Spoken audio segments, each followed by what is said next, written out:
Okay, welcome back, everyone. It's been a few weeks. We're in the Bnei Akiva world, Beis Midrash, and for some reason it's decorated like it's Shavuot, and Shavuot is a little bit of time, you know. It's like we're in the winter, Kislev, and now Tevis, like the middle of the winter, and you guys are celebrating the Harvest Festival, which falls out in the middle of the summer, or the beginning of the summer, rather. So what's Pshat? What's going on? We had a seminar about each Gaza, makes a, has half a day. Ooh. Hello.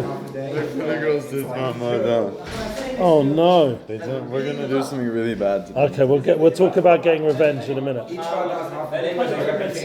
How are you? Long time no see. Oh yeah, long time. I have food because I haven't eaten. If you don't want me to eat, I Eat, won't. simply eat. Awesome, thank you. You can do whatever you guys want. If you want to smoke, do drugs, you know. I'm joking. That's I got my heroin in my bag. Just joking. Heroin? No heroin.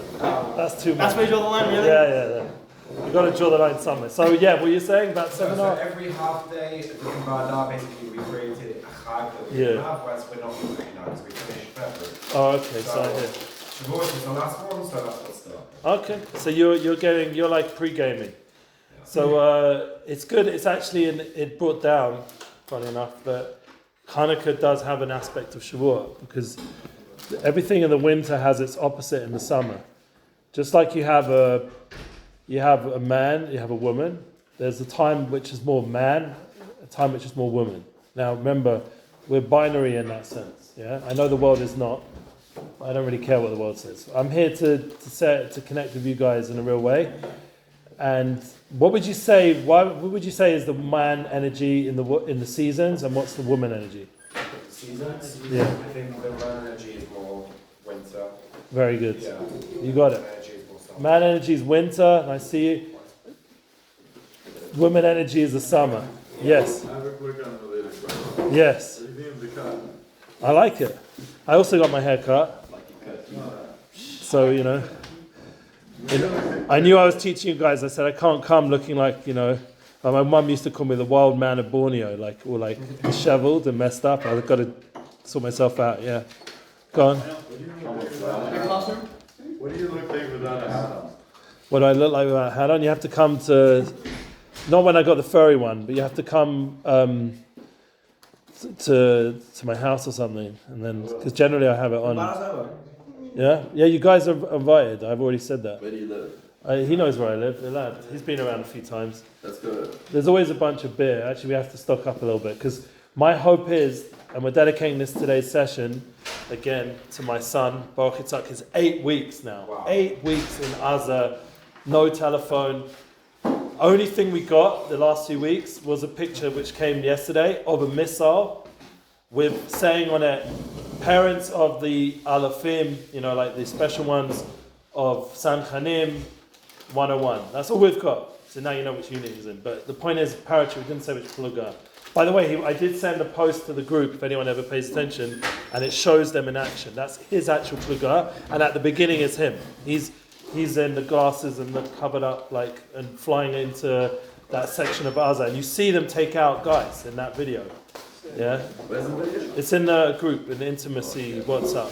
You see them take out. Yeah, you should have a look. It was on the news, and it was his group, and he's in that group, and you see them take out guys. Like it's pretty hardcore. So yes, we're dedicating to him and all his boys, all the soldiers of 101 and all the other units as well. Every day we wake up, and God forbid we keep hearing these bad news about another guy, another this, another that. And even Friday night, you guys heard the siren? You heard it? No. So in Jerusalem, Beit Shemesh, there were sirens, and people were freaking out a little bit. And people that actually finally got out of the army for the first time since the beginning of the war, my son has not yet, but some were allowed out Friday. Our son, there was a thought of him being allowed out, but they cancelled it, and I see it's been a while. So what happened? They called them back that night. So the guys who finally got out, first day they're out, they're back already by the night because everything kicked off again. So we have Friday, we're back on the Friday night. Yeah, so it's a bit traumatic. Replenish, like, people, like, if they take someone off, they replace them with someone else. That's what all the parents are freaking out. It's in the news and everything. Everyone's going nuts. Like, how can it be you can't give them like one day break or even a few hours for us to come visit. There's a whole like tumult going on right now with the parents of my son's unit and other units. It's a big mess in that sense. But yeah, no, he's in the Jeep at the beginning. He's in the Jeep at the beginning? Yeah. Which one? Driving, he's like the main guy in the video. Yeah, in the video. Which is it, the most recent one you said? The link it shows like a news link. Yes. YNet or whatever. Yeah, Okay. Anyway, so let's focus in on this. Is really important session, like really important. Like we've gone through a lot this year, and you say, oh, we had a few weeks off. Yeah, okay, but when it's good when we have space from each other. It's also good because you get to think about what we've learned. Planted the seed. I put out the audio. You can always listen to it if you didn't make it or you didn't understand it. You can go over it. If you have another question, you can send it to me by WhatsApp. I do generally answer eventually. So the idea is that these last few weeks, me personally, it was Hanukkah. I don't know what you guys did. It was pretty good. I had a few tours going on, and one of them was in Vienna. I had the option actually to be there, but I ended up sending a DJ instead to run what I needed to do. It's always easier just to send someone else. And it was a good time. It's been a little bit emotional, like seeing this war just continue for me personally. But the concepts of what we're learning have always worked out exactly what I need to learn. So I'm in a good flow, and that's important. We'll talk about that. That I didn't grow up religious, you all know that. Yeah, I didn't grow up connected to Judaism or Israel. Maybe I heard it, as I said, about JNF or some like small little things, but I'd never been here till I was 16. It didn't mean much to me. So when I got more spiritually aware, one of the ways it happened was there was a book called The Celestine Prophecy. I don't know if anyone's ever read it. It's probably like a bit too hippie for you guys, but it was around 1998. I came across it, maybe 7, and it's all about a person has around them a surrounding light, and a person also has a flow. Like there's providence. There's things work out. You meet who you need to meet, and I felt really in tune with this. Like as a secular North London running nightclubs, doing like whatever I was doing in that world, I suddenly felt an energy around people, and I felt that things weren't just whatever. You know, like people say whatever. You know, but no, it's not whatever. Like there is a flow to life, and you, as they say it in English, serendipity. And in Hebrew, it would be hashgacha pratis or divine providence in English translation. But the idea is that there's an exact flow of what you're supposed to be with. Now, this is really important for the intimacy class. Because you guys, yeah, I know I'm boring, but I didn't realize you'd fall asleep that quick. But the idea that you need to find your soulmate eventually, yeah? Now, you might say, well, I don't believe in a soulmate. Well, we can discuss that if you believe or not. If there is such a thing, I may 100% believe it, not only because I know it experientially, but I believe it makes sense of everything what humanity is doing here, that we're souls and we have a soulmate. Now, Don't think you can have multiple soulmates. That's true, yeah. I definitely think like you have soul brothers, soul sisters, you have all kinds of people you meet who are deeper souls who you really connect with, and it might be only one-time meeting. I'm not talking about one-night stand, that's something else, yeah. But you get one-night meeting, yeah. But one of the things we're going to do, yeah, is when I met my soulmate, I was already looking for that flow. And I was able to tune into that she was my soulmate. It wasn't just whatever. And that gives a whole new dimension to a relationship. So it's not just physical. It's not just about hooking up and getting your needs met or whatever. You're connecting to someone who completes you in a way that nobody else can. And it feels very deep and significant. And you become very like attached to that person in the most deepest way. So that's why it's really important that we understand this, because if you become more aware of it, then you'll be better at finding it, and you won't have to waste your time with all these messed up relationships that can really waste your money and time. As I've depicted in my stories, like that girl I told, I bought her a dress, and that night she went in the dress with the guy that, you know, and that's sort of a lot of waste of time and money and emotions all in the wrong direction, because she wasn't my soulmate. Yeah. So it can really make a person have a more effective life if you're in tune with this. So that's today's like focus is listening good, because then you'll get it good. That's the name of the class. Listening good, you'll get it good. And that means listening to the class also, but it also means learning to listen to yourself, to your flow, and learning to listen to the other person. It's very important. Like it's hard to always listen to someone else because you've got your own like narrative. You know, nowadays the world's filled with narratives. People can't listen anymore. Like it's all just like, you know, they tell you what you need to know, and if you have any other opinion, they don't want to hear it. You know, the whole like woke culture, cancel culture, it's all like no listening. It's all about just you do what I tell you and you have to think this way. Like someone sent me an email, literally the only email I got just now before the class was F, no, and it didn't just say F, it actually said the word F Hollywood, yeah? That was the email I got, like comes in my email box, F Hollywood. I'm like, wow. She's like a famous lady who does blogging and she's friendly with Johnny Depp's ex-wife. I don't know why she's friendly with her, but never heard. But yeah, but she's actually come back towards her people and she's actually starting to get, because as you see, she's angry with Hollywood. She hates Hollywood now, but in a good way, because like we should feel that as well. Amber Heard? No, this her name's Eva Barlow. So I'm in touch with her. So, but anyway, the point is, she's a Jewish lady who's come back to her roots a bit more. Not like become religious and suddenly like all sneer and all that stuff. I'm not talking about that. I don't think she's like that at all. But she's become more in touch with her Jewishness and she's more proud Jewish and she's fighting the good cause. Like we've talked about, we've all got to do that on some level. All of us now. We're not in a generation where we can just be in our little bubble and everything will be okay, because it's not that kind of world anymore. We've got to be like stronger than that. Be more warriors. So we started off, remember this whole thing with Stephen Covey's famous habits, and we mentioned the idea of being proactive. And we said that means initiate relationships. Choose to connect to people. Everyone needs to find someone eventually, yeah? And you're not going to find it through texting on the phone or sexting or whatever you're doing. You have to actually go interact with people, yeah? That means going and getting involved in projects, getting involved with things, doing the program here while you're here, making the best of it. And then the second thing, by the way, just a heads up, when there's on the 7th of January, I think there's some sort of special intimacy day or something. I'm flying out to London, so I've given them an alternative that I will come Saturday night or another time. So it's up to the program to decide, but I'm happy to do whatever you're going to do that day, like carry it on for the hour or so that I get, a different time, not on the day of the seminary, because I'm not here, I'm in London. But anyway, with the idea to come back to being proactive. Now, second thing is, end in mind. Remember, you have a mission statement. Everyone needs to have a mission statement. I hope you've written something down on your phone or in your mind, on your heart.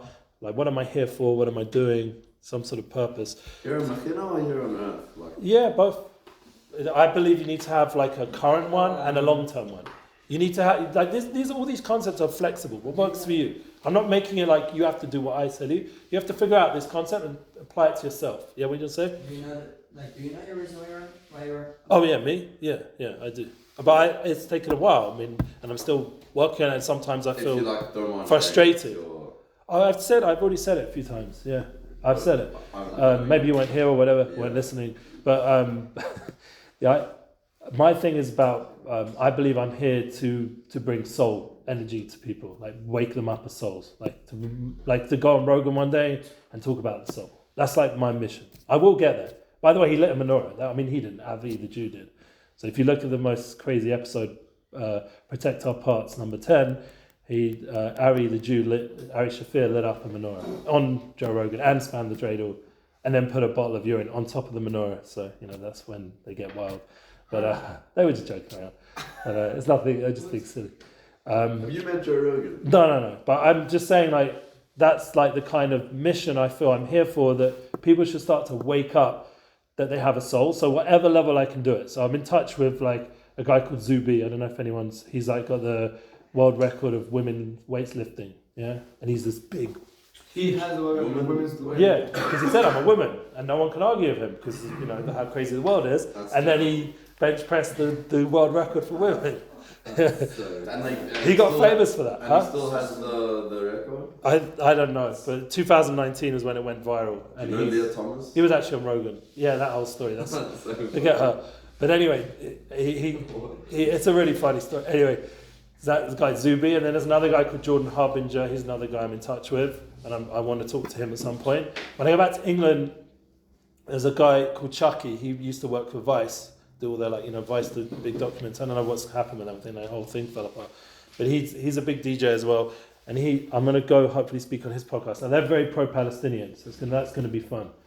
That's going to be a little bit more. Boss is like crazy left wing. Not like he himself is pro-Palestinian, but the group he's like friends with are feeding him that approach. He's open-minded to discuss it. That's why he was inviting me on. he's open-minded, like he still wants to learn. He's still in that headspace, like I'm not decided. But the constant voice underneath the comments and the people that are commenting on his show are generally like talking about how terrible it is, what the Palestinians are going through, which we know is it's complicated, but it's not true. So that's that story. Now, so we need to have our mission statement. So that for me is sharing soul. For each of you, it could be, each person figure out what it is. Like, I don't know, like you want to be the best doctor you could be, or you want to be the best lawyer. Jews like to be lawyers. I don't know, whatever it is, yeah? Everyone's going to figure it out, what it is in their space. It could be in this program. I had certain goals here. I want to learn a bit more Hebrew, become more pro-Jewish, pro-Israel. Each person has their goals.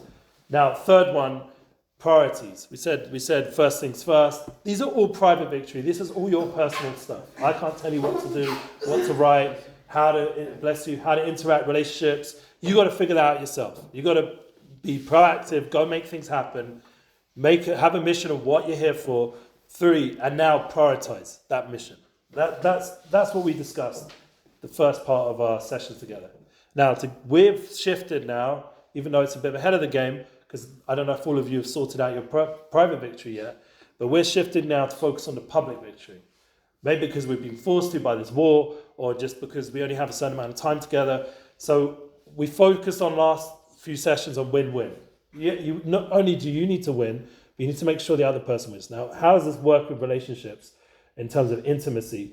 Now, all the original stuff, you have to initiate the relationship. You have to have values you both share. If you're hooking up with a girl, like in a real way, you have to have similar values, like similar goals. It's not going to work if she wants to go live in China and become a Chinese medicine lady. It's not going to. What's the point?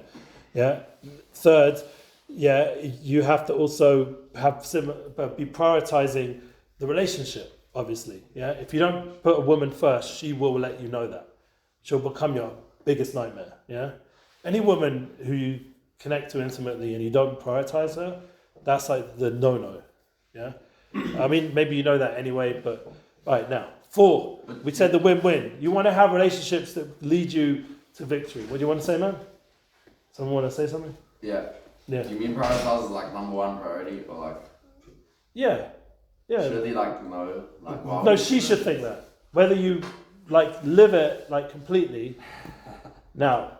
I don't see any reality where I'll put a woman as my number 1 priority. Okay, so what the thing will be is she will cause you to do it. Do you understand? She'll create situations where you will be forced to or not.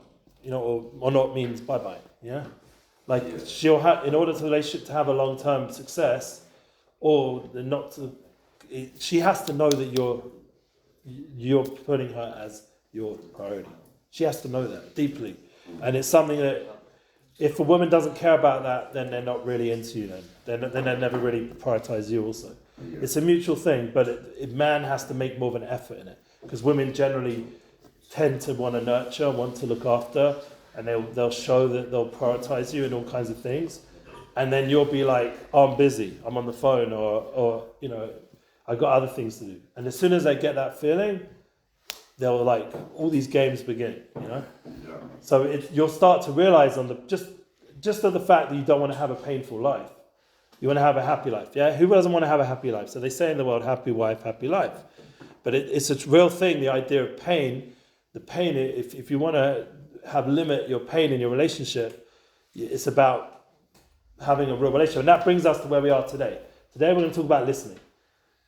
One of the most powerful ways you can show that she's your priority is to listen.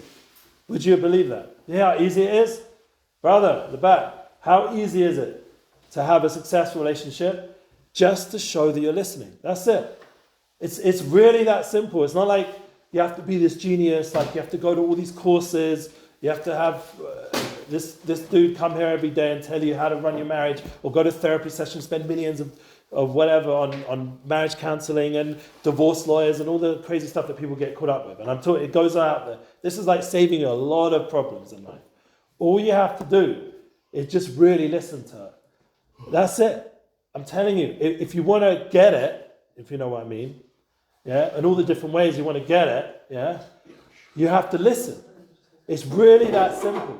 You have to validate. You have to be empathized. You have to really listen. And that means, once again, we said before, not with the narratives, not with your own narrative, not with your solution-seeking male energy, where you're just trying to solve her problems. That would just piss her off, no end. Yeah? You want to have a connection with this lady, just listen. That's it. Let her speak, let her say a thing, let her express, even if you don't agree with it totally, you've got to let her get it out. And when she gets it out, she communicates. Women, it says in the Talmud, are given 9/10 of speech. Do you know what that means? That means that you've only got 1/10. That's how you should proportionate. You know, they say always about this proportion thing, this word proportion, you know, how we deal with the terrorists. In marriage, everything has to be proportional, that she gets most of the time to talk. That's really the way it is. You don't need her to say, oh wow, you're so funny and you're so wise, all this kind of, you don't need that stuff. You're going to get your validation from your success in business or other things, yeah? Or the fact that she's with you, if she's a nice lady, you're going to be like, wow, you know, I've got my lady, I've got, you know. There's other ways you're going to get your validation. What's woman's need for the man? To listen. That's it. And it's so simple and it's so hard. For me, this is the hardest. This is the 5th habit from Stephen Covey. I find this the hardest, to really listen to someone. Now, listening, there's levels of it. To really listen. You know, there's so much going on right now, like in the world, which is the opposite of that. People aren't listening at all. And that's why there's so much like conflict and struggle, and, you know, relationships are breaking down en masse, if you've noticed, yeah? I don't know if you've noticed how much divorce rate there is, yeah? So what, 50% more? I think 70%, no? 70? In America, at least, that's what I heard. Wait. What's the Jewish divorce rate? It's gone up. I think it's also heading towards 50 now, I think heading up, yeah. Like if as a people. I don't think we're as bad as the general world, but we're heading... What do you think causes it? So, that's a good question. Guys, what causes divorce? So, obviously... What's causing a rise? The rise in divorce. I would say life has never been so stressful, because even though we've got so much technology to apparently make our life easier, but it's also given us a tremendous pressure, social status that we never had to worry about. Yeah, we never had to be so involved with status. A lot of my friends who are successfully married aren't involved with social media. That's the big, like... The Haredi marriage rate's way better than the rest of the world. Yeah, and that's no social media. I mean, they don't have to worry about status. They don't have to constantly update their Instagram. They're not, you know, just that whole reality of... I mean, one of my friends who's, Baruch Hashem, happily married, just had a baby, just like last week or something. He once had a girl who I was against anyway, because I don't think she was Jewish, and we had a whole fight about it. But the other thing was that she was into Instagram, like really into it, and her status, yeah? And that put him off, eventually. I mean, there was other things I came to fill in on, reminding me he's a Jew and all this and that. But it ended the relationship, because in the woman it's like become a culture of narcissism, where they're really into themselves, you know? And they're not into anything else other than getting their likes and their validation from the wrong place. Understand? It fits in what we're saying about really listening, because if you're really tuned into the lady, and she won't need her validation from all that nonsense, from the whole social media world. She's going to get her validation from the relationship. That's all she really needs. Deep down, all a woman really needs is one man to show his deep interest in her, and that will validate all her needs. And then she won't go seek it out elsewhere. Whereas all these women who are now Instagram models and all this stuff going on out there, or OnlyFans and all this nonsense, one, they want to make loads of money, but the second thing is, I mean, it's a wrong way of doing it, making money, but second thing is, it's like selling your soul. The second thing is, they are now drawing a massive attention from millions of men, all for the wrong reasons. And really, all they would have taken was one dude. One guy. And so you understand, society's gone the opposite direction of what the makeup of marriage should be about, which is two people connecting in the most deep, intimate way. They don't need that whole million Instagram likes. They just don't need it. Yeah. So when we start to look at the world, that's one massive reason why divorce has increased. Social media, getting validation from the wrong place. Another reason, obviously, is the breakdown of society, just as a movement of understanding the importance of marriage. People don't really think marriage is a good institution anymore. Yeah. You can ask people around and around, and they'll say like, "Why do I need to get married? It's just a legal document." Have all these like conversations. Now I'm going to have to go to court if I want to get rid of this lady. Yeah, like who needs this? I'll just, we'll just live together. This is like So you think it's like less of a commitment? yeah, less of a commitment, definitely. And like it now imagine back in the day, how many women did you see when you lived in your town in somewhere in Europe or whatever back in the day, like 100 years ago? How many women did you see a day? Now you've got the whole world in your hand.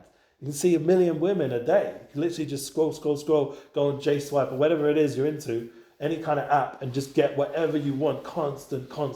So that's another thing, the massive exposure to all the options. Once you've got endless options, then you're never really going to focus in on what's in front of you. And you're not going to really make that work. So that's the whole thing about focus. That's why listening comes together with focus. Focus means, now we're in competition with these phones. So how are we going to focus when we've got a phone in front of our face instead of that lady, that soul that needs your attention? She's crying to you to give her. She wants your full focus. That's really, intimacy is like the most intense experience of that focus. Why is it the most pleasurable thing? I'll tell you a deep secret that makes it so pleasurable.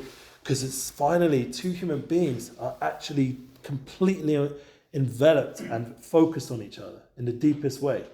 And it creates such a pleasure to actually get that full validation in such a powerful way that you're totally in love with each other. You're totally like consumed with each other. And that creates such an intense pleasure because that's all deep down we really want. Now, social media is crazy because what they've done with technology, they've figured out that the most powerful thing a person wants is connection. But now they've made it like, this through the like button and through the whole way this social media runs, is they can make you have it in endless ways, endless dopamine rushes. It's never the full thing like intimacy between a husband and wife, but it's like a watered down, like, distracted version, but you can get it constantly, every minute. And you don't have to really do anything for it. All you have to do is just like take a picture of yourself or something, or like do something like weird and then everyone's into it, yeah? So it's an easy way to get that validation, but it's the wrong way of validation. It's a false way of validation. And once again, no one's really connecting in the real way. So the whole point, again, to get back to this fifth habit, and that's why it's so hard, to really listen to understand before being understood. That's Stephen Covey's concept. Think about that sentence. Listen to understand before being understood. First, listen to the other person. Have you ever followed Ben Shapiro or any of his debates? Yeah. Now, he knows how to listen. That's why he's good at debating. Not because he knows what to say. That's secondary. You ask him when he explains his talent at debating, yeah, he knows all his facts. But there's loads of people who know facts. There's loads of people who can store knowledge. What he's good at is listening to the other person. What are they really saying? Once he gets and hears what they're really saying, then when you've really heard what they're saying, then you can break it apart. Yeah, then you know how to answer back appropriately that can win you the argument. You understand? That's in a debate situation. Here we're talking about relationship. You're not looking to win this conversation. You're looking to win over the person. You want to bring that person closer to you. How are you going to do that? By really listening to them, finding out what are they really saying. Now that's a big mystery between man and women. Let me ask you, we mentioned this all the way back at the beginning, right at the beginning when we first met each other. Would you say that men and women are like the same in terms of communication or like different nations? Different nations, yeah? Even I'm sure with you guys in the program, you're seeing that, yeah? They're like a different being in that sense. It says Amacher in the Torah, like they're an other nation. Yeah, what do you want to say? You know what we did last night? Go on. They basically tricked us for like the whole night that they were all becoming Shemat Negia. Fuck that. They're all going to be Shaman again. Yeah, they're all gonna- They sent a message on the group that like we all decided as a group we're all becoming Shemat Negia. Show the videos we've been pranking them the past few weeks, so they're pranking us back. Oh, really? It's prank time. So their prank is to be Shaman again. So then, It wasn't even funny though. Like I don't know why they thought it was. so like you went out, did you? Yeah, today they go, oh, by the way, no, right after shop where they go, by the way, we're joking. So the video, there's no reaction at all. None of us. We all just sitting here like dead They face. go, Like, they go, with let's no- go around the shop. That they didn't get the validation. You didn't give them the validation. No, what I said to them, I was like, they do this for attention. Just don't Yeah. give them any attention. Great. No, he's right. And it drills I them. like his t-shirt, by the way. It's my style. Yeah, the Jordan. Oh, And they Akiva. trashed Yeah. the photo. He said his t-shirt. Good logo. The thing is also, the girls that now they say because we react to some people, like for example me, I reacted like, I put like yeah, it's gonna be like boys girls gonna be separate because I think it's Shemona is not only you can't touch a girl. For me, if I'm Shemona, I can't even sit next to a girl. I can't even. There's a wall between me and a girl. Not But because I can't touch her. I don't feel comfortable with a girl. She's Shemona and they don't understand it. So that's why I said yesterday to people like I think it's gonna change the whole dynamic of Mechina because I don't feel comfortable with people in their Shemona because I'm not there. I never used the situation. So, I hear that, man. But also, Look, what they do is like disrespectful to girls who are actually Shomeri. yeah, actually, I went to what they are like this. We have two girls who are Shemona. I went to her like, what do you think about this? They like make a joke about something that you are really respecting. It's serious, and she said like I'm more like really like disappointed by the boys because they react like this because it means like they have to touch us or something. And No, that's what they use our think, body. but like, Boys, if the boys give a hug, I'm not maybe this. I think I'm not giving a hug because I want to touch them. Like I give a hug because it feels like it's something to connect with girls. yeah. It's also I give you boys also a hug, not because I want to touch them. It's like because Yeah, not everything has to be sexual. I get that. yeah. Not everything has No, to be but sexually minded. From Yeah. their point of view, I think it's like, oh my god, they're so upset they can't touch us. But like, I think what's in every boy's is like being retarded, like being stupid. No, that isn't their point of view at all. Their point of view is, oh my gosh, they're being so immature, why can't they respect No, but our... what they did was very immature, very disrespectful to girls who are Shomeri. yeah. And it was a stupid joke, it wasn't even funny. Like, I got yelled at by everyone. I don't care. Well, you don't care. I got yelled at for being the guy that was like in both. Like I was with them and I was with them and I was with them. Yeah, you have to make your choice at some point. But the point is, the Shom and gear thing is like my daughter is my only child that went to Bnei Akiva system because the rest all grew up. It wasn't even like a thing, like not to touch guys and girls. It wasn't like a conversation. Shom and gear doesn't even come up in Haredi circles. It's just like not even a story. Yeah. That's a dumb. But- I've gotta say, that's so stupid. What? Show me the gear. It doesn't even come up in my. But now my daughter's in Bnei Akiva, so she uses the word now because that's the conversation. You know, is he Shomer Negir? She knows Shomer Negir. Like now, so I'm hearing it in my house for the first time in the last year or so, and you know, I told my daughter for sure is Shomer Negir in that sense. But not like you're saying, it's not even like a conversation. It's just like a self-respect kind of thing. Like this is my boundary, and that's it. It's not like, you know, like I'm this and I'm that. It's just is, you know. And also, last night we were talking to some of the boys, Yeah. and it came up. Okay, Shomer Negir, it's like seminary girls type of shit. You know, like you want to be Shomer Negir, show up with fucking skirts. You know, sorry. Yeah. Show up with skirts. The way they dress, they can't be Shomer Negir. Sorry, it's not. Yeah. No, I hear what you're saying. It's like pick and choose. Like, but we all do it. But go on. You're like, Yeah. also like I feel like you also like I feel like they think our dirty guys or something because they touch them, they think it of us. Yeah. Do you like agree with what I say? When it's a girl showing like what is your point of view? So I think if it comes from a genuine place, That's- it's like, One I minute. said like it's not only touching. It's for me. There's a wall between me and a girl. I'm not comfortable over there because I don't want to like disrespect her to not a purpose toucher. What do you think? No, I like what he's saying. Just for a second because it's important because not every guy and not every girl is a sexual experience. Yeah, that's really important to get that straight. And I know myself, I am more sexual kind of person, so I have to have more boundaries on myself. Yeah, I'm not embarrassed to say it. I grew up like James Bond style, like, you know, that was my education, that's my energy. I feel sexual energy, so I have to be aware of that. Yeah, my wife knows that about me. Even my Rebbe, when I went to see my Rebbe, my holy rabbi, one of the first things he ever commented to my wife, he says he has that sexual energy. Like one of the first things. I think it's a plus because it's like energy, it's powerful, yeah. But not everyone is like that, and not everyone's thinking that way all the time.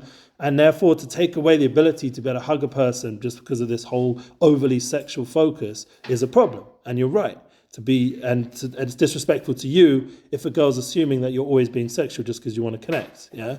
So I respect what you're saying, yeah. That it doesn't have to be sexual now, but the Torah takes a very general opinion, and just like I said, my kids grew up, my younger ones, we'll get to your question in a minute, they grew up with a general thing of it's just not going to happen, either way, yeah? And that sort of just gets you out, that's like the get out clause, you know, we're just not connecting in that way, ever, unless it's marriage or, you know, all the high levels of what it says in the Shulchan Aruch of how marriage should be and how man and woman should be, all that high level stuff. But for the general modern world, which is where you guys are more, yeah, so it is going to come up, and it is going to be a decision a woman's going to make. She might not be ready to take on the sneers outfit or the clothing, like you're saying, but she still feels uncomfortable about touch. Maybe she's had bad experiences, or maybe it's just she just comes to that awareness that she just wants to save it for the right time or the right person, or she feels the way she's understood guys nowadays is everything's being overly sexualized. So then, yeah, unfortunately, they are going to be sexual, which is sad, but that's how a lot of women perceive men when they're interacting with her. Do you understand? Even though it's not always, thank God, there are people like yourself who don't feel sexual when you hug a lady. Great, thank God there should be more people like that. But a lot of people do feel, yeah, or their space has been invaded by someone who didn't just hug them. Like there was a sexual vibe when they were hugging, yeah, and that's made them like very protective of their space. But remember what we said before about the listening. We're going to get to your question in a second, and you had something to say as well. But the idea of listening is learning to tune into what the other person individually, because as a group there's going to be certain dynamics, but there's going to be as an individual, each of you have to figure out what this girl is comfortable, what this guy is comfortable. You have to figure out on an individual level. I really feel like the world needs to become a bit more individually sensitive to then become a better community. The problem is everyone wants to be like everyone else, like homologized human. Everyone's got the Ray-Bans and the look and the same thing. They've got the same phones and the same clothing, the same. But it's like making humankind into certain, like we're just following whatever's trending, and that's not good. You should be an individual. You have to have your own individual way of doing things. And even though now then you're part of a program like Bnei Akiva or you're part of a community, then you have communal rules. But if you come as an individual, as we said, a private victory, you've sorted yourself out, yeah. Then when you come back to the community and you're back part of a larger thing, you'll have your own unique gift to give to everyone. But 2, you'll feel more valued as a person, an individual. And 3, you have your own opinions. You're not just doing what everyone else does. And that's been really sad in the world right now. I don't know if you felt it, but everyone's trying to force people to think a certain way. Yeah, exactly. But I think yesterday they didn't even. I was like stupid. They didn't make this shit better stuff. They just because everyone like if it was like a prank, a joke, they did it like because everyone is gonna be. I was gonna be. It's not like how you make a decision. You make a decision on yourself. And don't like the idea of group pressure. Yeah, so the group pressure is a problem, but the one good thing is everyone, even though it's a one-day thing, it's only a one-day thing, like just being silly, and you guys didn't, give it attention anyway. So, but everyone can learn something from it. The fact that we're discussing it now means you can learn something from that, like that they decided to do that, and then you'll do your prank back, and you learn something from that.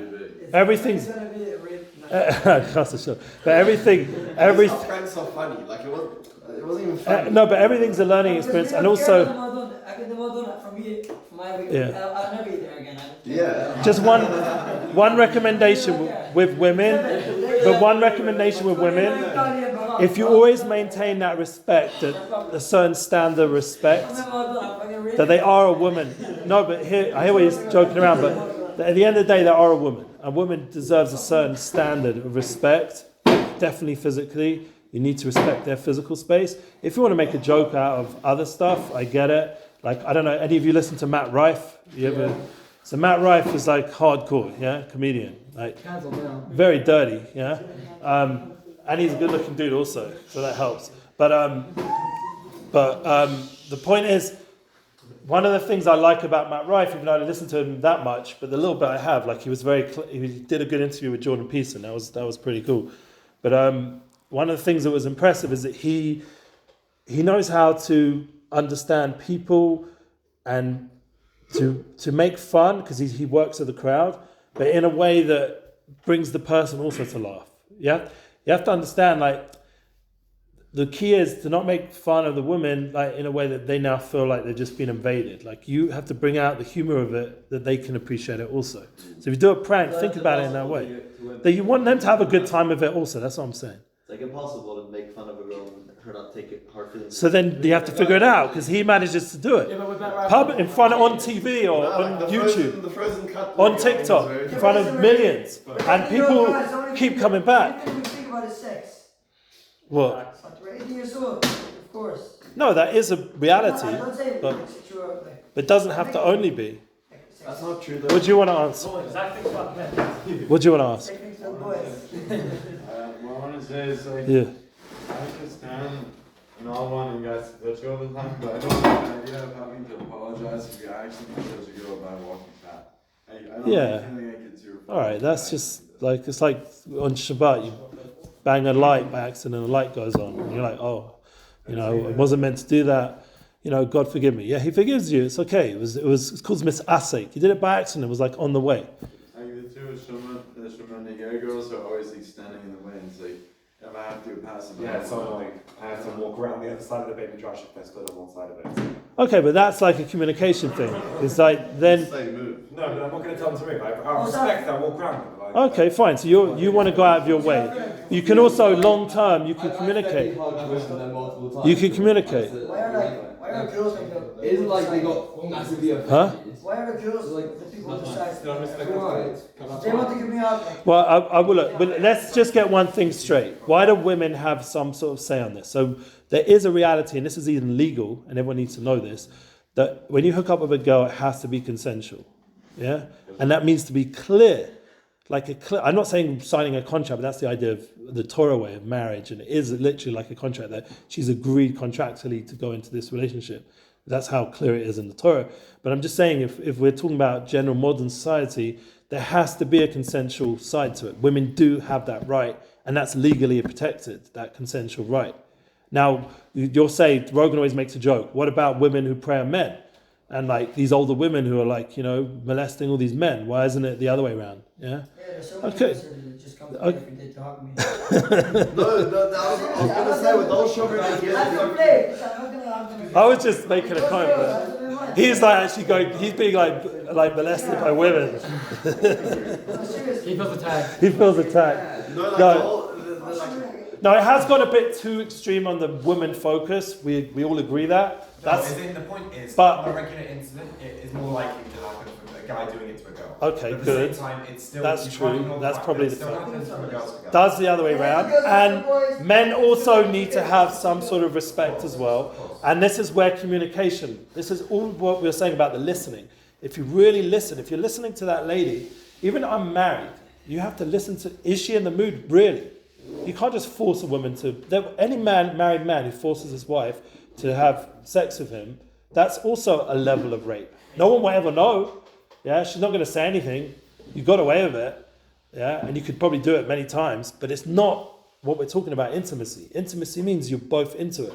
She's consents, and anyway, on a pleasure level, unless you're a sicko who enjoys power, which is what, you know, these like, you know, there's a word for it, not narcissist, another word, someone who's sociopath, there's other words for it, I forget.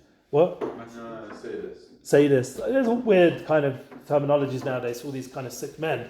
If you enjoy that kind of thing, but, you know, a normal human being, yeah, with a soul, should not want to force this connection. It has to come from consent, and it has to come from a connection that you both want to connect. That's like the aleph base in relationships, yeah?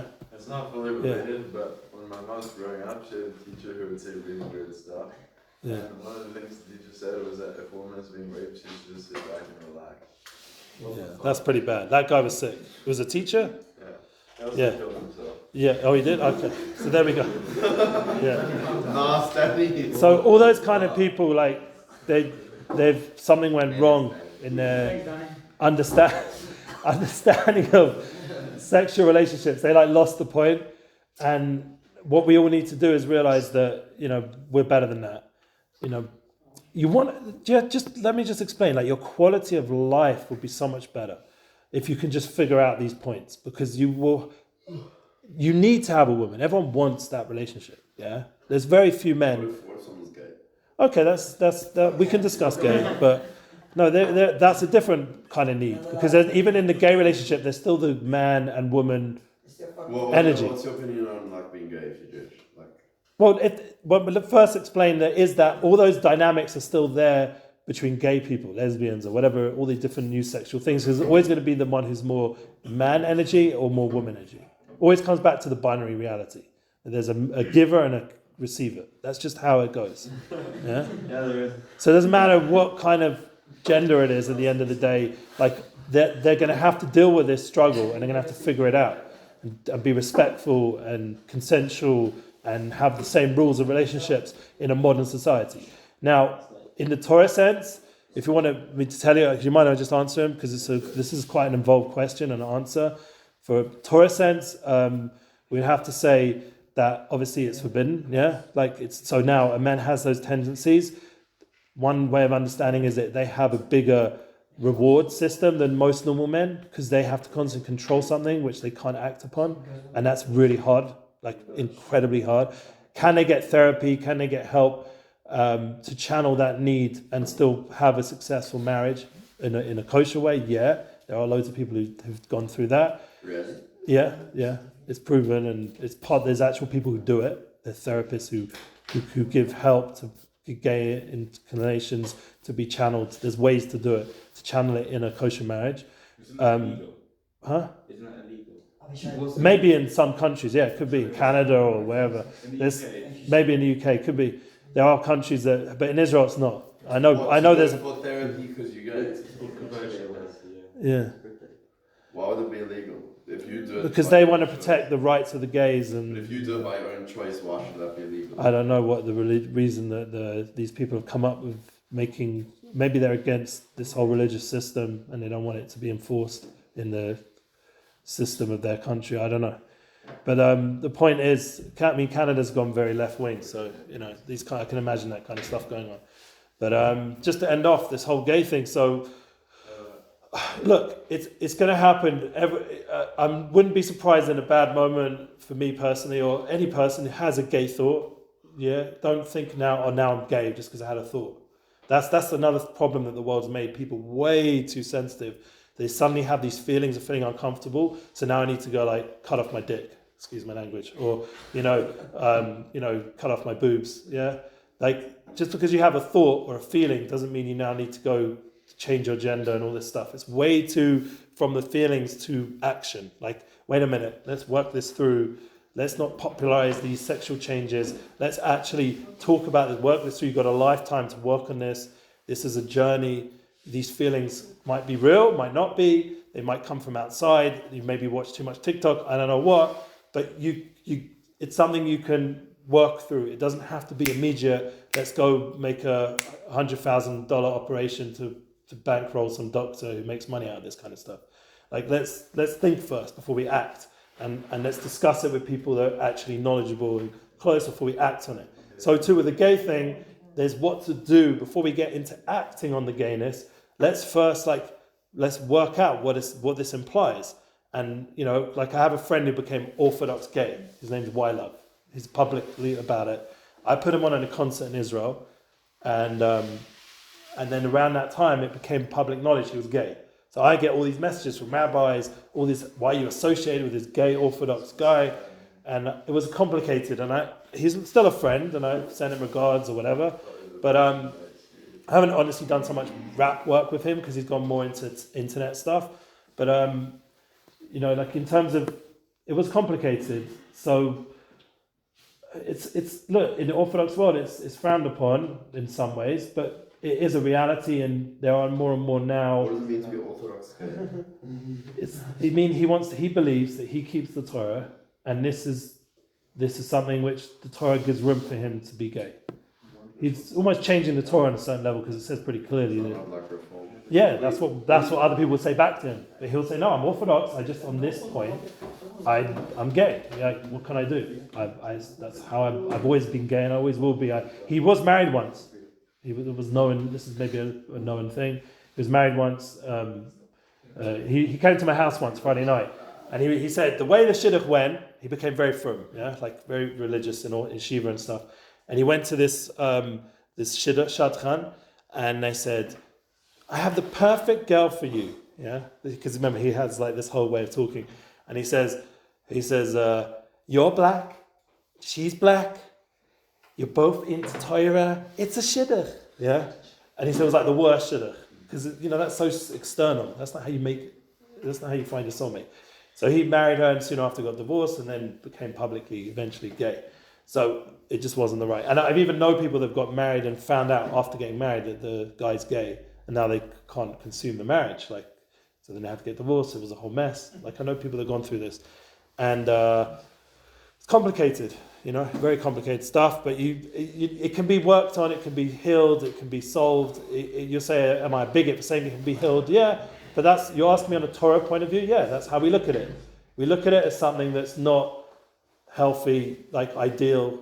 What would you say to someone who came to you and they're like, I'm gay, so why should I not be who I am? Why should I, what? If someone came to you and said, I'm gay, it's who I am, why should I not be who I am, why is it wrong? No, but the whole point is that even above the level of like, because of course the Torah prohibits it, but above that, the commandment to like be respectful to others and respectful to that is above that. So at the end of the day, yeah, you have to respect. You have to respect what others think. Like, no, but like, what so like you can. No, but the other, my rabbis would say to me, your gayness is a higher level than me. Why?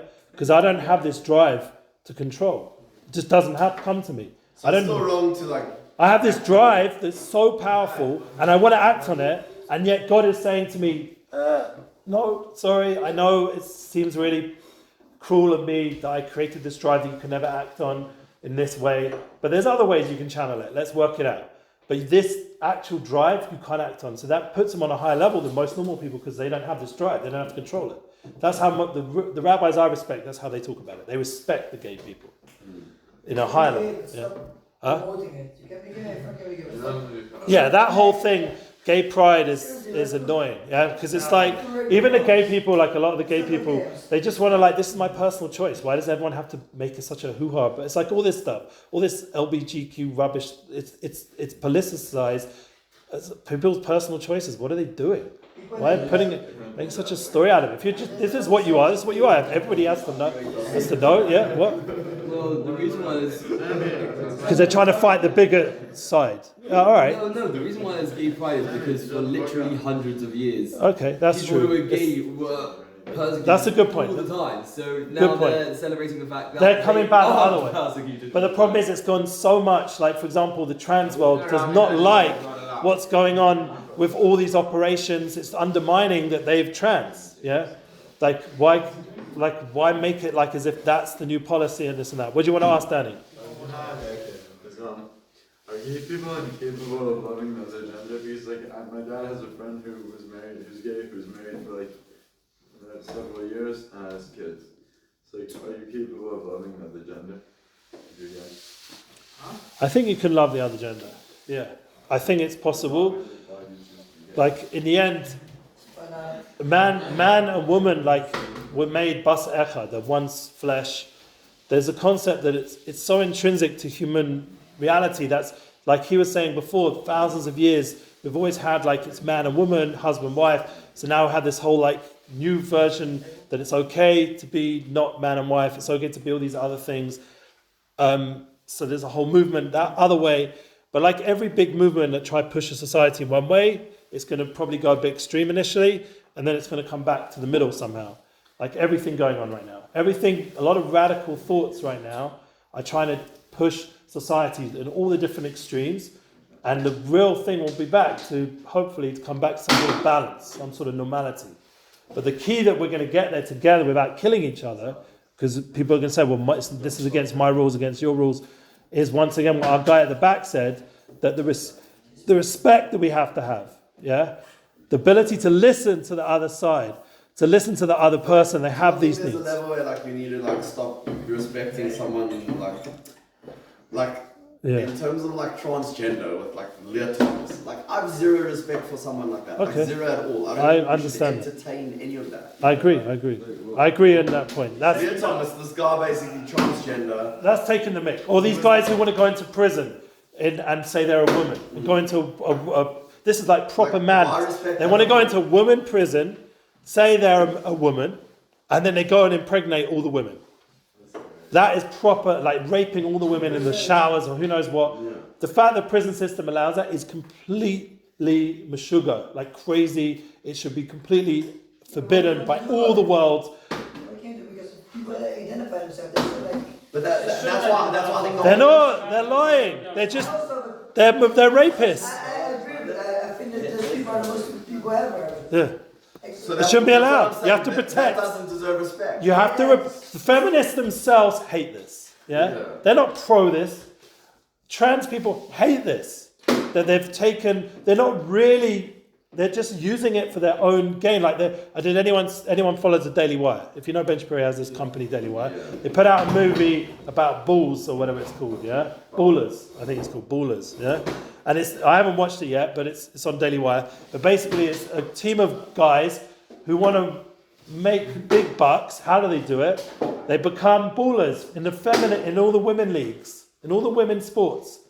And that's how they're going to make it, big time. Have you seen Matt Walsh? Yeah, that kind of his documentary, and he's in this one. Is that it? No? What are you saying? I'm the subscription on it. Oh, okay, cool. So the idea of Matt Walsh, if I'm not a woman, or what makes me, what's it called? What is a woman? What is a woman? Yeah. So that whole concept, it's like getting to the point where it's getting ludicrous, like literally. But like, yeah, I think the whole movement is stupid. So when it becomes stupid and it becomes like a parody and it just becomes silly, so then there's eventually going to be a backlash, and that's what's happening now with the fact that there's companies like Daily Wire or the Jewish people themselves are like, wait a minute, this is too far. Like, we're very open-minded and we want to respect everyone, but this is getting too far. Like, this is getting past. This is becoming evil. Just like what happened now with Hamas and the Palestinians in Gaza. It's become evil. It's not like back in the day we had a thought we can make peace, we'll live together happily, and they'll have their place and we'll have ours. It's got to a point where it's like not possible right now. Like the pre-Oslo agreement is the only way. It can never go back to Oslo. That was like a mistake because they really don't want to live with us. They want to kill us. Finished. So once you got that clear, that they've gone past the boundary of what human standards of universal good are, then all of us have to come together as a human people and prevent these evil, radical ways of being that are trying to destroy basic good human values. So too, when it gets too extreme, like the guy who wants to go into the women prison and pretend he's a woman, yeah? Or the guy who wants to come into Israel and just rape and kill and say, get out of our country kind of thing. That's when it gets too extreme, and we need to stop those people. They're evil people and they need to be prevented. So that's when there's boundaries. But like for ourselves on a personal level, coming back to ourselves, we want to have a successful, intimate experience, all of us, which we do. We're going to end on this. If you really want it, this is the line to remember. Listen good, get it good. I made this up today. Listen good, get it good. You can quote me on this one. Usually I'm quoting other people. Listen good, get it good. You really want a woman to pay attention to you, listen good, you will get it good. Yeah, it's easy peasy. You got it? Fuck those genders. Yes, but listen good, get it good. You got it? Let's say it all together. One big. Wait, what was it again? It was, Listen good, get it good. Yeah, listen. They'll appreciate it, and you'll appreciate it. Have a good one.